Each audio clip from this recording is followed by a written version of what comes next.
Más que noticias, somos Radio Pichincha. Desde la República Cacaotera. Y exigimos su derecho. Alexis Moncayo y Licenia Espinel comparten un diálogo con la invitada.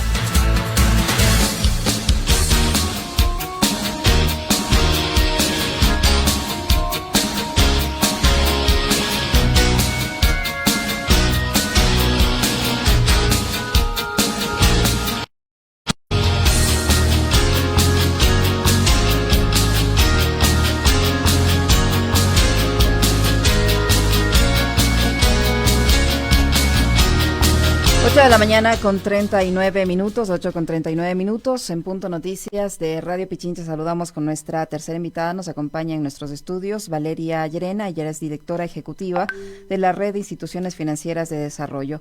Conjuntamente con otras organizaciones se presentó ayer un informe en el que se plasma cómo está actualmente la situación económica de los ecuatorianos, de la gran mayoría de ecuatorianos, una situación económica no muy favorable en estos instantes, precisamente por la situación propia que vive el país. ¿Cuál es el diagnóstico, para empezar, Valeria? ¿Cuál es el diagnóstico al que ustedes llegan de cómo está la situación económica de los ecuatorianos? Buenos días, bienvenida. Le acompañamos a Alexis Moncayo, quien le habla, Licenia Espinel. Buenos días con todos, muchas gracias por la invitación. Bueno, como ha mencionado, la Red de Instituciones Financieras de Desarrollo, a quien represento, junto con la Universidad de San Francisco y también el Buró de Crédito Equifax, realizamos un estudio para determinar un poco el nivel de deuda de los ecuatorianos, y es por eso que realmente el estudio se denomina así. Y el objetivo es determinar cómo ha ido cambiando el comportamiento en el consumo de los ecuatorianos como tal, y cómo este cambio en el comportamiento de consumo también influye en el endeudamiento, en el crédito y en estas variables que están relacionadas con el sistema financiero. Entonces, ¿qué podemos concluir del estudio? Es que realmente el comportamiento de consumo de las personas ha ido creciendo significativamente. Incluso se ve un aceleramiento de este comportamiento de consumo después de pandemia. Hay fenómenos, incluso estudios de afuera, que lo llaman como un consumo de venganza, y es un poco un consumo reprimido que hubo durante la pandemia y que un poco se empieza a expandir posterior de la misma. Y creo que todos somos conscientes, por ejemplo, que ahora cuando vemos el tema de viajes, el tema de aerolíneas, el tema de conciertos, el tema de restaurantes, entonces como que se ha acrecentado ese consumo. Sin embargo, este consumo no está respaldado en un crecimiento de la producción. Si vemos cómo está la economía actualmente, vemos que el Producto Interno Bruto no está creciendo al mismo ritmo, y que tampoco la situación de empleo ha alcanzado la situación que tenía previo a la pandemia. Todavía tenemos un empleo informal que sigue siendo mucho más alto que el empleo formal de lo que era prepandemia, y también el salario promedio no se ha recuperado como teníamos en esas cifras antes. Entonces decimos, ¿cómo se está financiando este consumo? Este consumo se está financiando con deuda.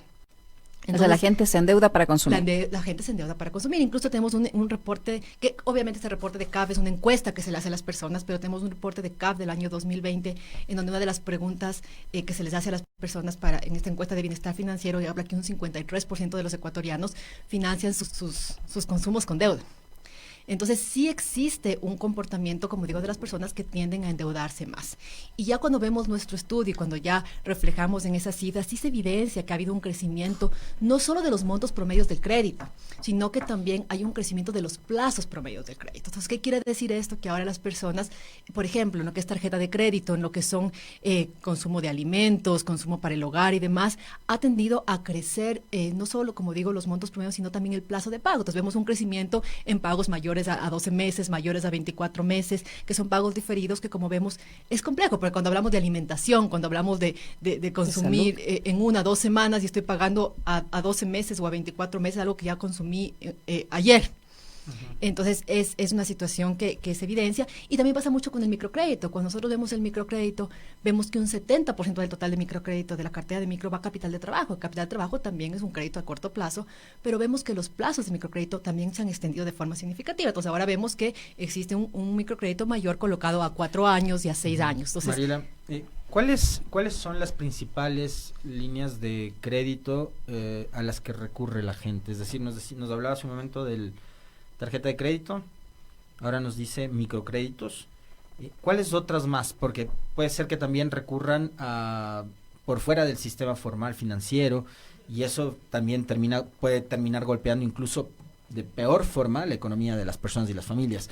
¿Cuáles son los mecanismos más recurrentes? Correcto. Bueno, el crédito dirigido a las personas, que es lo que nosotros hemos tomado en este estudio, porque es el crédito dirigido a las personas, es el crédito de consumo, que incluye cualquier tipo de crédito de consumo y tarjeta de crédito, y el microcrédito, porque el microcrédito está dirigido a personas que tienen sus negocios, sus emprendimientos, y que está más dirigido a personas que no tienen no están asalariadas como tal.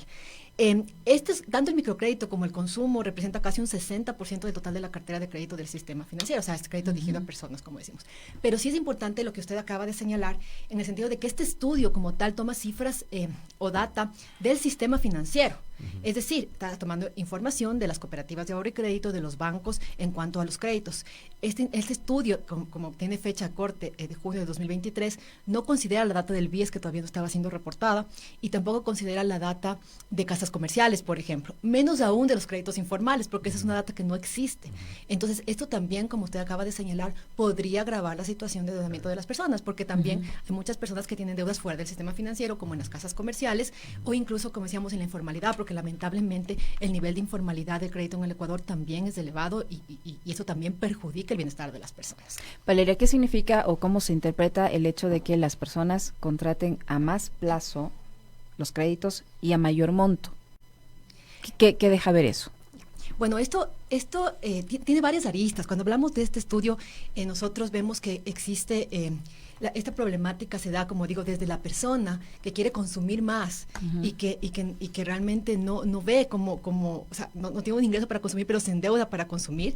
Entonces esto realmente, y a más plazo, ¿qué significa esto? Que realmente esto al final de cuentas se termina volviendo en una bola de nieve. O sea, las personas adquieren más deuda hasta un momento que no pueden pagar esa deuda. Y al no poder pagar esa deuda están afectando su bienestar, porque recordemos que el crédito es una herramienta fundamental en la economía. O sea, el crédito no debe ser mal visto, el crédito al contrario, el crédito es una herramienta que permite dinamizar la economía, porque permite que las personas puedan invertir en un activo que no lo podrían hacer en efectivo. Por ejemplo, si yo me quiero comprar una casa, ¿qué personas podrían coger y comprarse una casa en efectivo? O comprarse un auto en efectivo.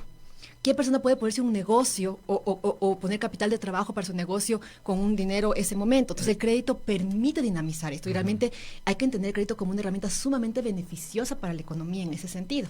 Sin embargo, es importante entender que ese crédito no puede volverse una herramienta que le perjudique a la persona cuando ella no sabe manejar ese crédito, porque el momento que la persona ya deja de pagar ese crédito, ya se vuelve una persona que se queda excluida del sistema, y después no va a poder adquirir nuevas operaciones ni le va a servir para mejorar su calidad de vida. Entonces es importante llegar a ese equilibrio de cómo yo incluyo más personas, cómo yo doy un crédito para que la persona salga adelante, cómo logramos eso, pero sin que la persona vea afectada su bienestar como tal. Eso tiene que ver con poner en orden las finanzas, ¿no? O sea, y creo que habría que, por ahí, Valeria, quizás dar un par de recomendaciones a la población para que, por ejemplo, pueda ahorrar. El tema es cómo ahorrar si mis ingresos no me lo permiten, por ejemplo, o puede darse el caso también de que acumules demasiadas deudas, y, digamos, también valdría la pena diferenciar el tipo de crédito, porque, digamos, yo sí establecería por ahí la diferencia de una persona que se hace de un crédito hipotecario para poder comprarse una oficina para trabajar o un departamento o una casa para vivir, de lo que es el crédito de consumo, que es para el día a día, ¿no? Y cómo hacer para poder ordenar justamente ese nivel de gasto y de consumo de las personas. Bueno, pero el crédito de consumo tampoco tiene que ser mal visto. Como digo, el crédito de consumo sirve para comprar bienes un poco más caros, claro, un tema de un vehículo. Entonces, realmente, como digo, el crédito es muy bien. El crédito de consumo, que además es el que más rentabilidad, creo, le genera al sistema financiero, ¿no? Y no creo que va por ahí, pero creo que sí es importante entender, como digo, que el crédito es bueno siempre y cuando sepa manejarse. Entonces, ¿qué recomendaciones vemos? Nosotros vemos que esto es un tema de un trabajo de todos los actores. ¿En qué sentido? Vemos que en el tema de la población es fundamental, como decía usted, trabajar en temas de educación financiera. O sea, es fundamental entender la responsabilidad que tiene la población de que al adquirir un crédito tiene que ser pagado. No es un crédito que yo puedo lanzarlo a futuro y seguir acumulando y difiriendo, porque al final de cuentas esto se convierte en un crédito más alto. ¿Por qué? Porque sigue generando intereses, porque si no pago genera intereses de mora, porque esto se convierte en una bola de nieve que al final lo voy a poder asumir. Entonces es fundamental trabajar en que la población entienda la responsabilidad que implica el tener un crédito y que debe ser pagado. Pero por otro lado, también hay que trabajar en el sistema financiero, en fortalecer metodologías crediticias. Es decir, la colocación que yo hago tiene que ser basada en una capacidad de pago adecuada del deudor. Exacto. O sea, el banco presta por prestar sin darse cuenta de que muchos hogares se endeudan más de lo que pueden pagar, pero el banco le interesa poner su plata y allá cómo sabrá usted cómo la paga. Las entidades tienen metodologías crediticias y está en una evaluación de la capacidad de pago. Sin embargo, esto hay que entender en todas las entidades, porque puede ser, yo decía en la presentación del estudio ayer, que puede ser muchas entidades que colocan fuerte, que revisan la capacidad de pago, pero si hay unas pocas que no lo hacen y sobreendeudan a ese cliente no es que no solo le paga a la entidad que le sobreendeudó, ese cliente no paga en todas las otras entidades que tiene crédito. Y ayer hablábamos que de la muestra que hicimos, porque tomamos toda la data de clientes durante el último periodo, los que están más endeudados llegan a tener en promedio de créditos de hasta 14 créditos por persona. Entonces, los que están más endeudados, el percentil 25, que es el que saca el estudio, llegan a tener hasta 10 o 14 créditos en promedio. Entonces, si es que esa entidad, si hay una sola entidad que colocó mal el crédito o que le sobreendeudó al cliente, ese cliente no puede pagar esos 14 créditos. No es que no le va a pagar solo a la entidad que le colocó mal. Entonces es importantísimo trabajar en esas metodologías críticas para que todas las entidades financieras tengan metodologías fuertes y que realmente puedan colocar adecuadamente y que se vea la capacidad de pago del deudor. Pero también es fundamental, yo creo que eso es básico, el trabajar en política pública que realmente beneficie o apoye la colocación de cartera de forma adecuada. Entonces, por ejemplo, tenemos metodologías de tasas de interés que hoy por hoy no dan un incentivo a las entidades financieras en colocar en diferentes segmentos. ¿Por qué? Porque la tasa de interés estar controlada y no permitirme irme a sectores más riesgosos o a sectores con más vulnerabilidad o demás, hace que las entidades terminen peleándose por el mismo pastel de clientes y no extenderme hacia otros lados. Entonces, la política pública también debe apoyar y dar incentivos a las entidades financieras para ampliar ese pastel y colocar en otros sectores de la población. Como digo, el tema de tasa de interés, o sea, ¿qué pasa hoy por hoy? Que si la entidad financiera le cuesta mucho más colocar a un cliente con mayor riesgo, que está en la zona rural, que está en la parte de vulnerabilidad, pero sus costos no le permiten colocar ese cliente, ese crédito no puede ser colocado, lamentablemente, porque eso pasa hoy por hoy. Entonces, la normativa tiene que apoyar para que las entidades financieras puedan colocar en esos clientes que sean más riesgosos. Si es que la tasa tiene que ser un poco más alta, no hay problema que sea un poco más alta siempre y cuando pueda atenderse a esos clientes que hoy no están siendo atendidos y que tal vez tienen que recurrir a la informalidad. Y que con todo el riesgo que implica... Lo mejor sería que las tasas de interés sean más bajas, ¿no? Y no, porque siempre se tiene ese argumento equivocado. ¿En qué sentido? El cliente tiene tanta necesidad a veces de adquirir un crédito, aquellos que no pueden acceder, que recurren al chulco. Y cuando hablamos del chulco y la informalidad, hablamos de tasas del 2.500% anual. Y no solo tasas de interés altísimas, sino que hablamos de un tema de riesgo en su seguridad, cuando realmente en el sistema financiero podrían hacer una tasa sumamente controlada, justa y que realmente atienda las necesidades que tiene. Sin embargo, esa tasa, cuando se busca que sea más baja de lo que debe ser sin que cubra los costos de la entidad financiera, ese crédito no es colocado. Simplemente no es que la entidad coloca pérdida, la entidad simplemente deja de colocar ese crédito. Y no hay crédito más caro que el crédito que no se coloca. Si los hogares ecuatorianos, o si ese 53% de hogares ecuatorianos que están endeudándose más de lo que puede pagar o que hace créditos para pagar deudas, ese crédito se convierte en un crédito improductivo, ¿qué niveles hay ahora entre el crédito productivo e improductivo y cuáles son los niveles de mora? A ver, hay que entender mucho que los niveles de mora se incrementaron en el 2023, pero no por un tema particular de sino que hubo un cambio en la normativa, y eso también hay que entender. En el 2000, cuando hubo el tema de pandemia, hubo una flexibilidad de la normativa para no afectar a los clientes como tal, donde se cambió el par 30 por par 60, es decir, la cartera pasaba en mora no a los 30 días, sino a los 60. Pero en el 2023 se volvió a la normativa anterior, bajándose de par 60 a par 30. Eso hizo que haya un cambio en los niveles de morosidad. Sin embargo, no hubo una afectación significativa en el sistema, tal es así que el sistema pudo asimilar este tema de morosidad. Hubo un crecimiento puntual en la morosidad porque iba a verse reflejado, pero no existen crecimientos significativos.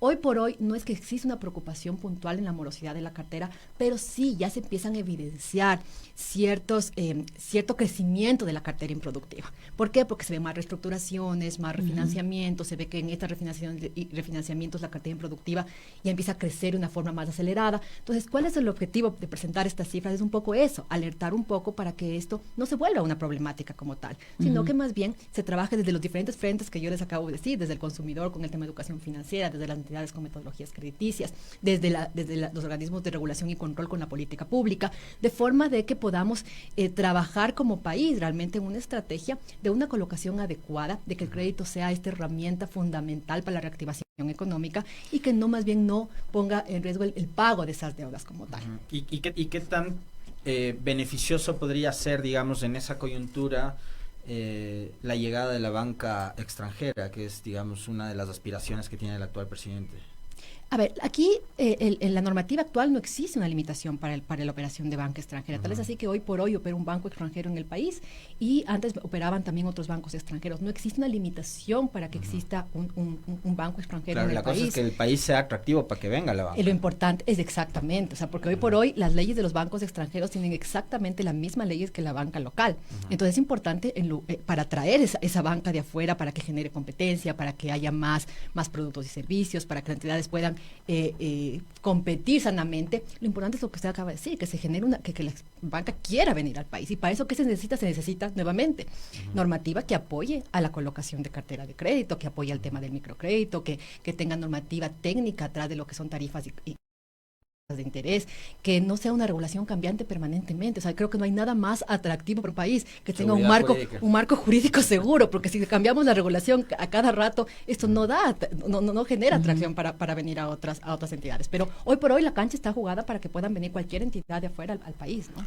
Valeria, hoy por hoy, ¿en qué se endeudan mayoritariamente los ecuatorianos y ha disminuido? Si el estudio muestra que hay una tendencia a que la gente haga créditos para pagar deudas, se endeude para pagar o alivianar sus deudas, ¿qué pasa con el ahorro?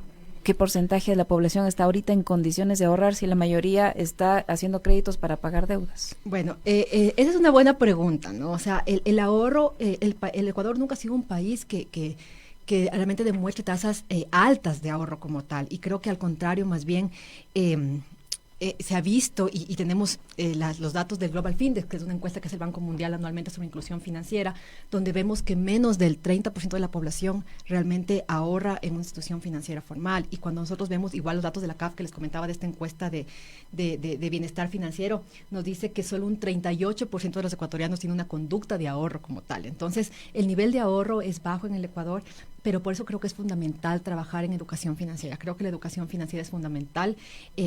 Hoy por hoy, y les comento también, y creo que... ¿Desde qué edad? Desde la edad más temprana. Y justo por eso les quería comentar, y que creo que es una muy buena noticia, es que nosotros como red hemos venido trabajando permanentemente, yo creo que ya más de 7 años, en promover una estrategia nacional de inclusión y educación financiera en el país. Y yo creo, como digo, buena noticia es que en el 2023, en septiembre y noviembre del 2023, se aprobaron las 2 estrategias, tanto la estrategia nacional de inclusión financiera, que fue aprobada con la política de inclusión financiera por la Junta de Política y Regulación Financiera, y también la estrategia de educación financiera, que está a cargo del Ministerio de Educación. Y en esta última es fundamental señalar que el Ministerio de Educación está ya con el cambio de currículum que ya está en marcha, impulsando incluir educación financiera desde edades tempranas, o sea, desde que entran a la escuela hasta que salen del colegio.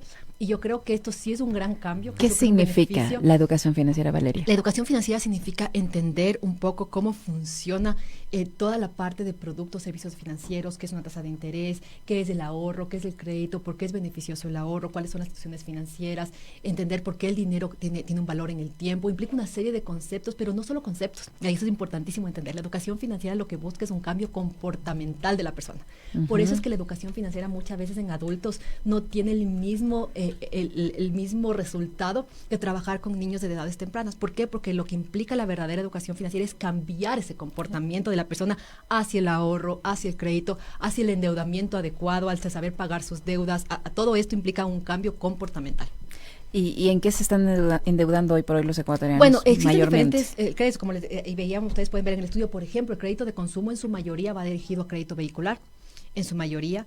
El crédito de tarjeta de crédito va en su mayoría dirigido a alimentación y gastos del hogar, y lo que es el microcrédito en su mayoría va a capital de trabajo. Entonces es un poco en lo que se están endeudando, y ahí es lo que veíamos en cada una de ellos, que va creciendo los plazos de endeudamiento, y hay que poner un ojo. Yo creo, como digo, esto no es un tema de asustarse, pero sí una alerta que nos permite identificar que tenemos que pensar como ecuatorianos en este nivel de deuda, como instituciones financieras también en este nivel de deuda, y como autoridades en qué trabajar. Muy bien, muchísimas gracias, Valeria. Muy interesante conversar con usted y compartir esta... ¿Qué fue lo último? Bueno, yo estoy ya terminando más bien de pagar una deuda, y yo estoy feliz porque ya pagué la última cuota, así es que estoy libre, por ahora, libre de varias deudas. ¿Cuántas tarjetas de crédito tienes? Una sola, tenía 3, pero yo creo que soy o era del grupo que no tenía la educación financiera adecuada. Entonces, claro, uno se endeuda y va reprogramando y eso se vuelve una bola de nieve enorme de la que afortunadamente estoy así, a un tris de salir. Bueno. Y decidí cerrar tarjetas, decidí quedarme con la que puedo manejar. Claro, fueron también cuestiones exógenas, no dependían de mí, pero siempre he tratado de ser una persona organizada. Así es que decidí quedarme con una y con esa me doy la vuelta. Yo igual, una tarjeta de crédito, yo le tengo terror a las deudas, pánico le tengo a las deudas.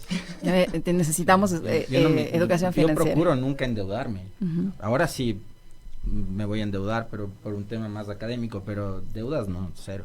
Sí, yo también prefiero pagar lo que se pueda pagar en efectivo mejor. Y todo a 3 cuotas, por favor. Sí, máximo. En 3 meses ya, Claro, es que a veces también, digo, a las personas se dejan endulzar, ¿no? Claro. Se dejan endulzar el oído. 3 meses de gracia. Le dan 3 meses de gracia, luego marzo, desde febrero. Y vaya, 12 meses. Y vaya. Es el tema del desconocimiento. O sea, es mucho el tema de desconocimiento. O sea, nosotros tenemos que entender que incluso hay personas que no...